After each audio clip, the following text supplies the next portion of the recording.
Salut à tous les gars, c'est Cbix, j'espère que vous allez bien. Aujourd'hui une nouvelle vidéo sur une crypto que je n'ai toujours pas présentée sur ma chaîne mine de rien, et pourtant il s'agit d'Ethereum. Alors aujourd'hui on va faire une analyse complète sur cette crypto. Si je vous la passe maintenant c'est pas pour rien, c'est parce qu'elle a tendance à sous-performer le marché en ce moment.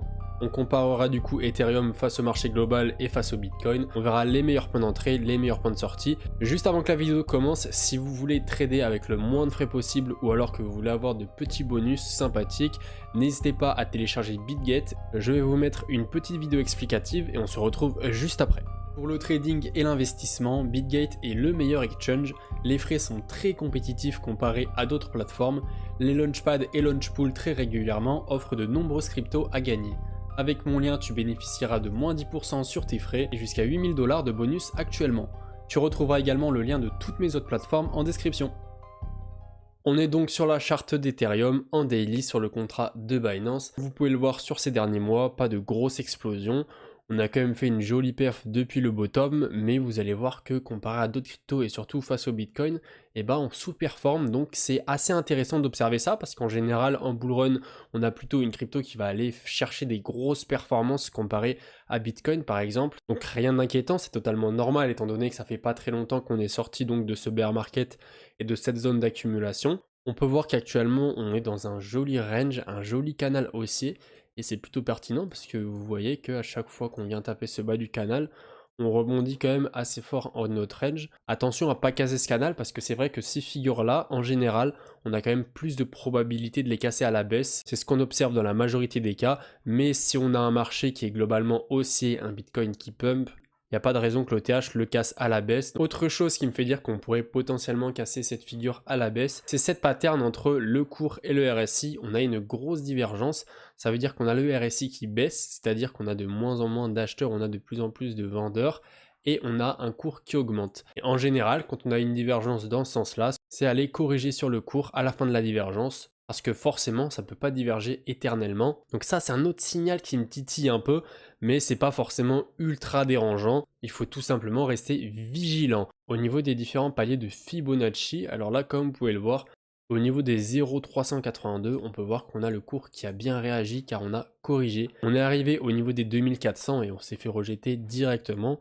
Donc on ne s'est pas fait rejeter avec une grosse mèche de moins 20%, mais tout de même on a perdu un joli moins 11%. Comme je vous l'ai dit, sur le court terme, on a quand même pas mal de signaux baissiers, que ce soit par rapport à la figure, à la divergence, ou alors les 0,382 sur lesquels on s'est fait rejeter. On pourrait, dans un scénario un petit peu plus bearish, casser donc cette trendline à la baisse, ramener sur les 0,382, donc là ça ne nous poserait aucun problème, parce que comme vous pouvez le voir, on est toujours dans notre tendance haussière, étant donné qu'on ne casse pas les derniers plus bas qu'on a fait ici, donc rien d'inquiétant.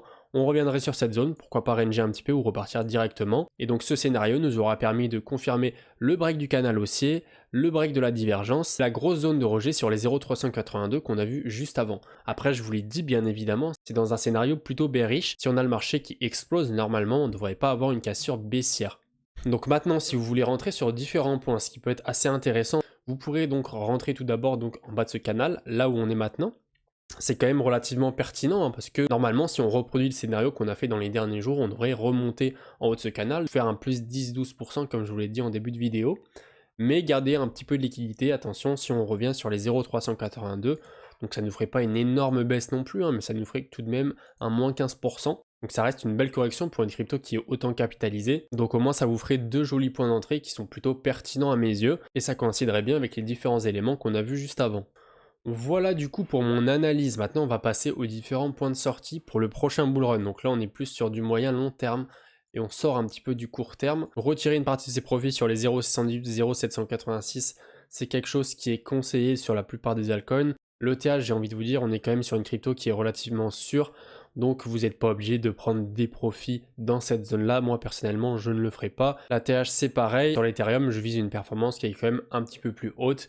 Après, bien évidemment, si vous êtes rentré au bottom ou alors vers les 1000 $, c'est pas déconnant de reprendre une partie de ses profits à la TH parce que ça vous ferait quand même une jolie perf, mine de rien, de plus 458%, donc un x5,5 à peu près, ce qui est une très belle perf.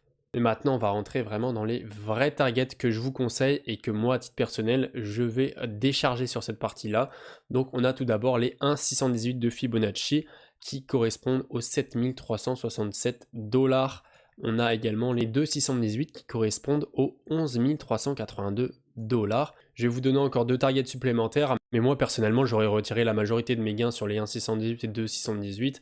Après on rentre dans des targets qui sont un petit peu plus risqués, donc on a les 3,618 au niveau des 15 400 $ et les 4,618 au niveau des 19 411 $. Si on compare ce que je vous ai dit comparé au dernier bull run, donc là j'ai retracé un Fibo sur la tendance de 2017, et en 2021, vous pouvez voir qu'on était allé chercher jusqu'au 3,618. Donc étant donné qu'on est plus capitalisé, c'est possible qu'on aille chercher uniquement les 2,618. Alors on se retrouve sur la charte ETH-BTC. Donc c'est le graphique qui va permettre de comparer ETH comparé à la performance de BTC. Donc quand le graphique baisse, ça veut dire qu'on a une valorisation du Bitcoin par rapport à l'ETH, que le Bitcoin fait plus de pourcentage que l'ETH entre guillemets, et inversement quand le graphique monte. Vous pouvez voir donc que depuis début septembre, on a une surperformance de Bitcoin comparé à ETH.